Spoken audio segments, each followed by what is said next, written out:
Fala pessoal, beleza? Hoje a gente vai ter uma aula de fisiologia vegetal e eu vou abordar várias coisas aqui. A gente vai trabalhar abertura e fechamento de estômago, a gente vai entender como que a seiva bruta entra na planta, como que uma raiz absorve água e sais minerais para virar seiva bruta e a seiva bruta ser conduzida e a condução da seiva bruta, que é um negócio fantástico, porque ela tem que ser conduzida da raiz até as folhas. Tem árvore que mede 50, 60 metros. Como é que isso é feito? É uma coisa muito maluca. Isso seria muito pesado de carregar e tem que ser rápido. Então, para tudo isso acontecer, a gente vai entender vários processos aqui.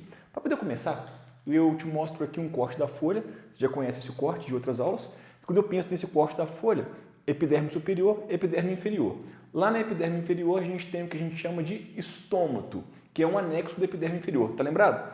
E esse estômato aí é muito importante para as trocas gasosas. Uma planta, quando ela quer gás carbônico, ela absorve esse gás carbônico pelo estômato. Só que sempre que o ostilo do estômago está aberto, como aqui está o ostilo do estômago aberto, aqui está fechado. Essas duas células que ficam do lado dele aqui, ó, são chamadas de células guarda. Então o que a gente vai entender? Sempre que a célula guarda estiver cheia de água, estiver túrgida, o ostilo vai ficar aberto. E sempre que ela estiver vazia, estiver plasmolizada, a gente vai entender que o ostilo vai estar fechado. Uma coisa importante é que tem o K+, esse K+, por acaso, quando ele é bombeado para o interior, bombeado que eu falo é transporte ativo, para o interior da célula guarda, a célula guarda fica muito concentrada e ficando muito concentrada ela vai chupar água. Quando ela chupa água, ela fica túrgida, abre o ostilo. Quando por acaso vai bombear o K+, para fora da célula guarda, para as células que estão anexas a ela aqui, ó, o que vai acontecer? A maior concentração vai ficar nessas células anexas. Então, a água sempre vai para o meio mais concentrado.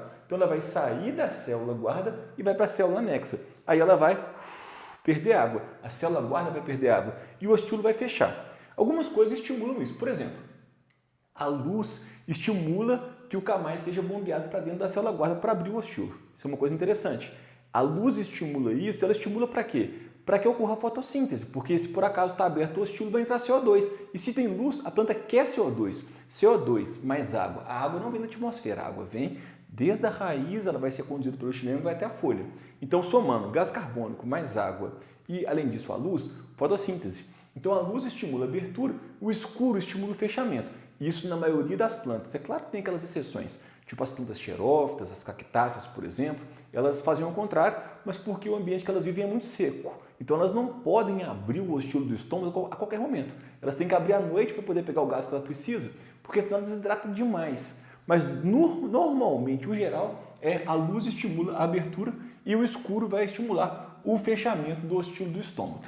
Uma coisa muito, muito importante para a nossa aula de hoje é que sempre que esse ostilo está aberto, ocorre a saída de água. Essa saída de água a gente vai chamar de transpiração. Então, sempre que ele estiver aberto, vai acontecer a transpiração e essa transpiração aqui joga água para a atmosfera. A planta está perdendo água. Então, fique bem atento com relação a isso. Quando o ostilo abriu, perde água por transpiração.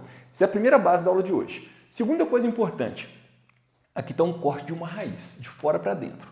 A raiz ela tem várias estruturas, várias camadas. A camada mais externa chama epiderme também, que reveste. Essa epiderme dela, inclusive, ela tem pelos absorventes. Por que ela tem que ter pelos absorventes? Seria uma ótima questão essa. Para aumentar a área de contato. Aumentando a área de contato, aumenta a capacidade de absorção. Outra coisa muito importante é que as paredes celulares de todas essas células aqui, célula vegetal, né, gente? Então ela é feita de quê? Ela é feita de celulose. Lembre-se, a celulose é hidrofílica. Então ela tende a chupar a água. Só que uma planta, ela não quer só água, ela quer água e sais minerais. É isso que ela quer. Ela quer água e também quer sais minerais. Então os sais minerais ficam no solo. Alguns sais minerais, esses que têm carga negativa, ficam livres ali. Agora outros de carga positiva, eles ficam presos às partículas do solo. Essas partículas do solo são negativas e atraem o K+, o Ca+2, que são fundamentais para a planta. Como que uma planta consegue absorver NO3-, por exemplo, que é o nitrato, o sulfato, o potássio, o cálcio? Ela consegue absorver esses caras junto com a água. Mas como que a água consegue remover esse cálcio, por exemplo, que está preso na partícula do solo? Acontece uma coisa muito doida, muito legal. Olha que legal.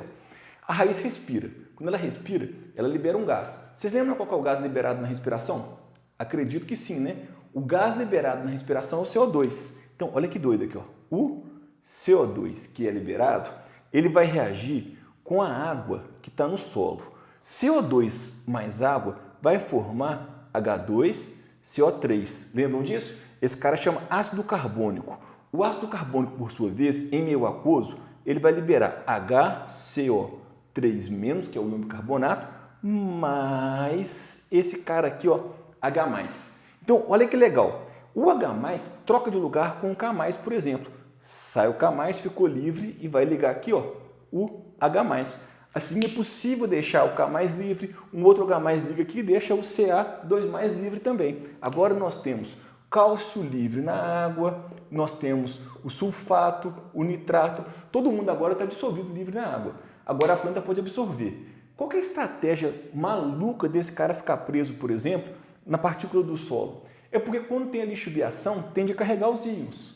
Esses cátions aqui, eles têm mais dificuldade de serem carregados pela lixiviação, o que é bom para o solo, porque mantém eles no solo. Por isso que essa carga negativa associa com a carga positiva. Mas aí, quando chegou o H+, liberou quem estava preso nessas partículas de solo. O cálcio, o potássio. Está todo mundo agora onde? Dissolvido na água. Quando a gente pensa na água, então, o que você lembra comigo? Você lembra que as paredes celulares aqui são hidrofílicas e tendem a atrair a água. Então, a água começa a associar. Uma coisa muito importante, que a água está entrando aqui. Para facilitar a entrada da água, também acontece o bombeamento de potássio. E quando eu falo bombeamento, é transporte ativo para dentro dessas células.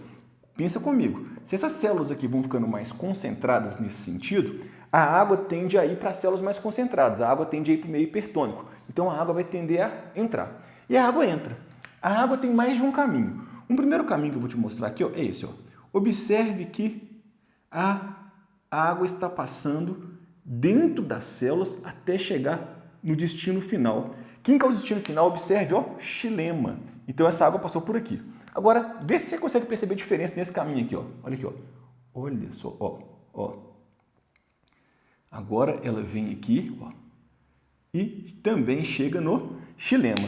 Nesse primeiro caminho, a água está passando por dentro dos citoplasmas. Nesse segundo caminho, ela está passando entre as células. A gente chama o caminho que é entre as células de apoplasto e o caminho por dentro das células simplasto. Isso é uma coisa muito específica para algumas provas particulares que é o que vocês vão fazer. Então, simplasto, apoplasto são os caminhos da água até elas chegarem lá no xilema. Mas tem uma coisa interessante. Existe uma camada, que é essa camada de roxo, que a gente vai chamar ela de endoderme. A endoderme, ela tem uma camada de suberina, e suberina é impermeável em cima e dos lados. Isso faz com que, observe, mesmo quando eu fiz o caminho via apoplasto, quando chegou na endoderme, passou por dentro da célula, passou via simplasto. Quando passa via simplasto, ocorre uma filtração dessa água. E daí a planta evita de absorver para chegar até na folha substâncias tóxicas, alguns micro-organismos. E a primeira vez que um botânico, que é um botânico alemão, observou isso num corte, ele viu uma linha nas células da endoderme. Quando ele viu essa linha, ele chamou de estria, tracinho. E ele chamou de estria, ficou conhecido como estria de Caspari. Caspari foi o botânico alemão que descobriu isso. Então, o que é interessante? Quando chega na endoderme, só tem como a água passar, e os sais também, via que vai ser a via simplasto, por dentro das células. E ocorre uma filtração. E ela vem entrando, tum, chegou no xilema. Quando ela chega no xilema, o xilema já está cheio de água e também está cheio de sais. Como ele está lotado, de uma ponta até a outra, essa linha verde aqui é o xilema, tá bom? E aqui é uma ampliação, observe que tem água lá dentro. Quando, por acaso, já tem água lá, aí vai entrar mais água aqui, ó. Entrou mais água, empurra essa água que estava aqui para cima. Isso gera um fluxo de massa. Isso faz com que a seiva suba. Então, isso chama pressão positiva da raiz, que gera esse fluxo de massa para subir. Durante um tempo, achavam que isso era a coisa mais importante para subir a seiva. Depois descobriram que não, que algumas plantas nem contam com isso. Mas é um auxílio, é uma coisa importante. Mas já que isso não é a principal coisa, então, na subida, qual que é a principal coisa? É a teoria de um cara chamado Dickson, que disse que é transpiração, coesão tensão. Sabe como é que funciona isso? Transpiração, coesão, tensão? Vai ser assim, ó. A seiva bruta vai subindo, subindo, subindo até chegar lá na folha. Aqui temos novamente um corte da folha. Nesse corte da folha, observe que aqui nós temos vários xilemas e aqui, de bolinhas pretinhas, floemas. Xilemas, floemas. Isso a gente chama de feixe líbero-lenhoso. Lembre-se, o floema também é chamado de líber e o xilema também é chamado de lenho. Feixe líbero-lenhoso está aqui. Agora, uma coisa bem interessante, que aqui a gente tem a epiderme superior, a epiderme inferior, estão lembrados? E é importante ver aqui os parênquimas, que são clorofilianos. Esse aqui é um parênquima clorofiliano palissático, esse aqui é o lacunoso. Nas lacunas, esses espaços, a gente vai ter água, a umidade é muito alta ali. E lembre-se, as paredes celulares sempre ficam encharcadas, porque elas são hidrofílicas. A celulose é hidrofílica. Então a gente tem muita água aqui. E aqui uma abertura do estômago. Olha que coisa interessante. Para a gente poder entender o que vai acontecer agora, a gente tem que lembrar algumas propriedades da água. Segura um pouquinho, entende a propriedade da água e eu volto a explicar. Você vai sacar como que a seiva sobe, que é muito legal. Quando a gente olha para a água, isso aqui é uma molécula de água, outra molécula de água.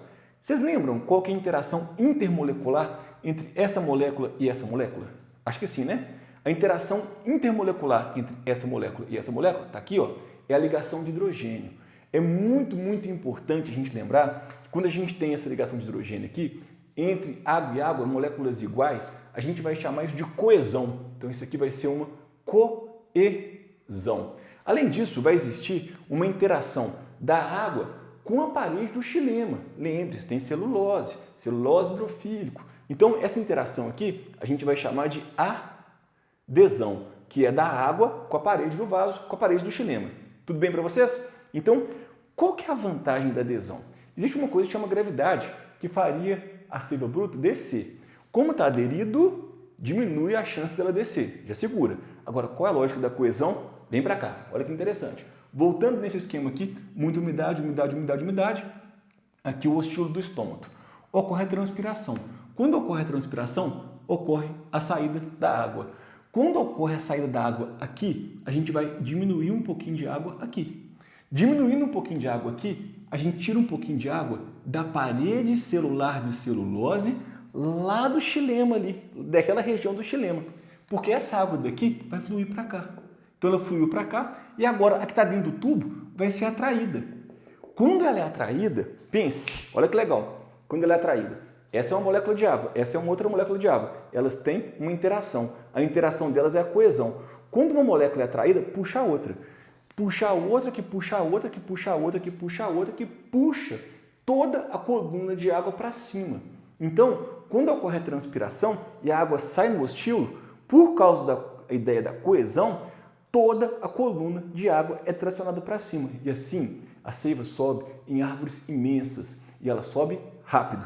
Esse transporte é muito eficiente. Se a gente fosse pensar numa briófita sem esses vasos aí, imagina uma briófita do tamanho de uma sequoia. Pensa na sequoia, uma gimnosperma lá gigantesca. Se uma briófita fosse desse tamanho, para a seiva sair lá de baixo e chegar lá em cima, para vocês terem uma ideia, levaria mais ou menos uns 60 anos. Mas não, esse transporte aqui é extremamente eficiente. Então, o que vai contribuir para a subida da seiva é a ideia da pressão positiva da raiz. Em algumas plantas contribui, não em todas.